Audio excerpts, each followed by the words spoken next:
India Pakistan போர் நடந்தால் பாகிஸ்தான் பெரிய போர்க்கால ஒத்திகை தொடங்க அனைத்து மாநிலங்களுக்கும் மத்திய அரசு உத்தரவிட்டிருப்பது மிக முக்கிய பதட்டத்தை ஏற்படுத்தியிருக்கிறது.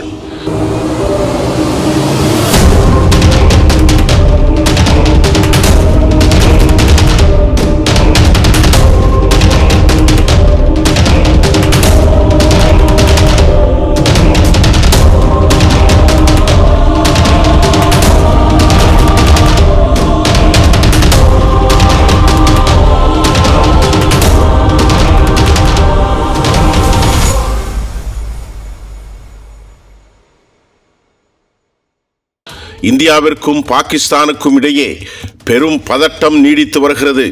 இந்நிலையில்தான் வரும் 7ஆம் தேதி அனைத்து மாநிலங்களிலும் போர்க்கால ஒத்திகையை நடத்த வேண்டும் என மத்திய உள்துறை அமைச்சகம் சார்பில் தமிழ்நாடு உள்பட அனைத்து மாநிலங்களுக்கும் அதிரடியான உத்தரவுகள் பிறப்பிக்கப்பட்டிருக்கிறது.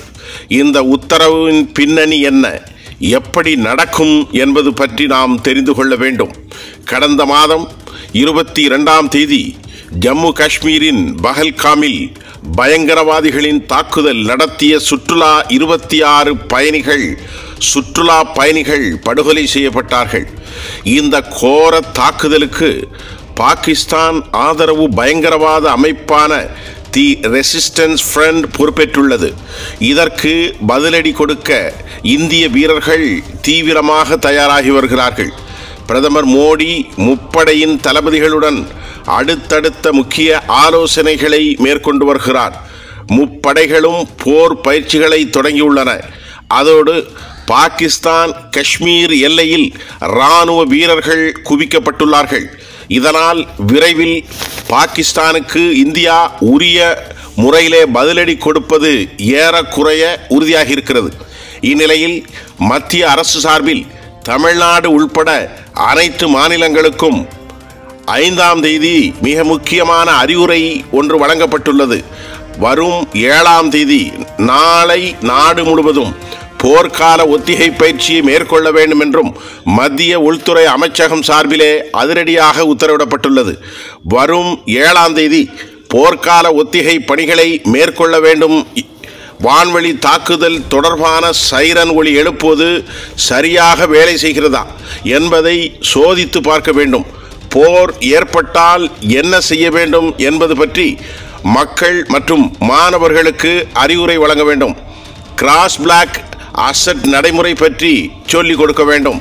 அவசரகால மீட்பு திட்டங்கள் தொடர்பான ஒத்திகைகளை மேற்கொள்ள வேண்டும். அவசர காலங்களில் விரைவான ஒருங்கிணைந்த செயல்பாடுகளை உறுதி செய்யும் வகையிலே இந்த ஒத்திகை என்பது இருக்க வேண்டும். மின் தடையை சமாளிப்பது தொடர்பாக மக்களுக்கு பயிற்சி வழங்க வேண்டும். அதேபோல் முக்கிய உட்கட்டமைப்புகளை மறைக்க ஏற்பாடு செய்ய வேண்டும். இந்த போர் ஒத்திகை தொடர்பாக மத்திய உள்துறை அமைச்சகத்திடம் தகவல் தெரிவிக்க வேண்டும் என்பன உள்ளிட்ட பல விவரங்கள் வெளியாகியுள்ளன. பொதுவாக போர்க்கால ஒத்திகை என்பது இரு நாடுகள் இடையான மோதல் மோசமாகும் போது அரசு சார்பில் வெளியிடப்படும் அறிவிப்பாகும். இதன் முக்கிய நோக்கம் என்பது போர் என்பது ஏற்படும் போது எதிரி நாடு நம்மை தாக்கலாம். இப்படியான தாக்குதலில் இருந்து மக்கள் தப்பிக்க வேண்டும். அதற்கு மக்களிடம் அது பற்றிய விழிப்புணர்வு என்பது வேண்டும். இதனை வழங்குவதற்காகத்தான் மத்திய அரசு சார்பிலே அனைத்து மாநிலங்களிலும் போர்க்கால ஒத்திகையை மேற்கொள்ள வேண்டும் என மத்திய அரசு உள்துறை சார்பாக உத்தரவிட்டுள்ளது. இதன் மூலம் பாகிஸ்தானுக்கு மத்திய அரசு முக்கிய செய்தி ஒன்றை அனுப்பியுள்ளது. அதாவது பாகிஸ்தானுக்கு நிச்சயம் பதிலடி கொடுப்போம், இதனை எதிர்த்து தாக்கினால் போர் புரியவும் நாங்கள் தயாராக இருக்கிறோம் என்ற செய்தியை இந்த உத்தரவு மூலம் பாஸ் செய்திருப்பதாகவே நம்மால் புரிந்து கொள்ள முடிகிறது. இதனால் இந்தியாவிற்கும் பாகிஸ்தானுக்கும் இடையே மிகப்பெரிய போர் வெடிக்கிறதா என்ற கேள்வி தற்போது உறுதியாகி இருப்பது மட்டுமல்லாமல் அது குறித்த ஒரு பெரும் பிரளயம் பேச்சுவார்த்தை பதபதப்பு ஏற்பட்டிருக்கிறது. இந்நிலையிலே பொருளாதார ரீதியாக இது எந்த அளவிற்கு தாக்கத்தை ஏற்படுத்தும் என்பது குறித்தும் பன்னாட்டு கடன் மதிப்பீடு நிறுவனம் மூட்ஸில் தனது மதிப்பீட்டை வெளியிட்டிருக்கிறது. அதாவது இந்தியாவுக்கும் பாகிஸ்தானுக்கும் இடையே போர் பதட்டங்கள் அதிகரித்த நிலையில் யாருக்கு பாதிப்பு, எந்த நிலையிலே பொருளாதார சிக்கல்கள் ஏற்படும், இதில் இரண்டு நாடுகளுக்கிடையே எழும் மோதல்கள் இந்தியா போன்ற பெரிய பொருளாதாரத்திற்கு பெரிய அளவிலே பாதிப்பை ஏற்படுத்தாது என்றும், ஆனால் சில பக்க விளைவுகளை ஏற்படலாம் என்றும் மூடிஸ் தெரிவித்திருக்கிறது. மூடிஸ் வெளியிட்ட அறிக்கையிலே இந்தியாவுக்கும் பாகிஸ்தானுக்கும் இடையே பொருளாதார உறவுகள் மிக குறைவாகவே உள்ளன.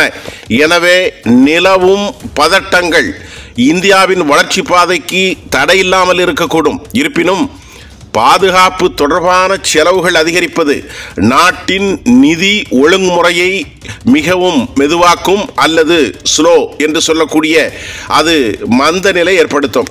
இந்தியாவின் அந்நிய செலவான இருப்பு மீது அழுத்தம் ஏற்படலாம் என்றும் இது எதிர்கால வளர்ச்சியில் சற்று பாதிப்பை ஏற்படுத்தக்கூடும் என்று அந்த அறிக்கை குறிப்பிட்டிருக்கிறது.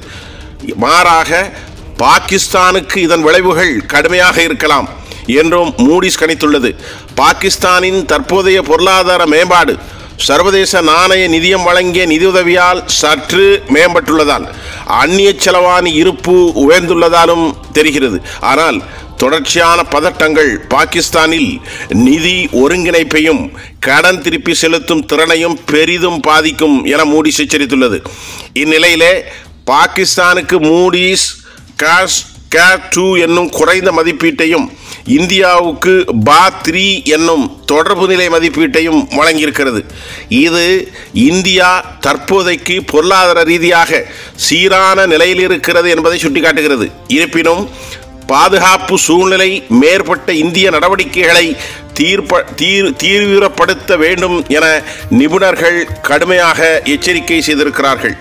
ஆகவே பதட்டம் அதிகரிப்பதும் போர்க்கால யுக்திகள் வகுக்கப்படுவதும் மூடிஸ் போன்ற அமைப்புகள் பொருளாதார நெருக்கடிகளை வகைப்படுத்தியிருப்பதும் பலவேறு சந்தேகங்களை மட்டுமல்ல, இந்தியா ஏதாவது வழியில் ஒரு தாக்குதலை பாகிஸ்தானின் மீது நடத்த வாய்ப்பு இருக்கிறது என்பது உறுதியாகி இருக்கிறது.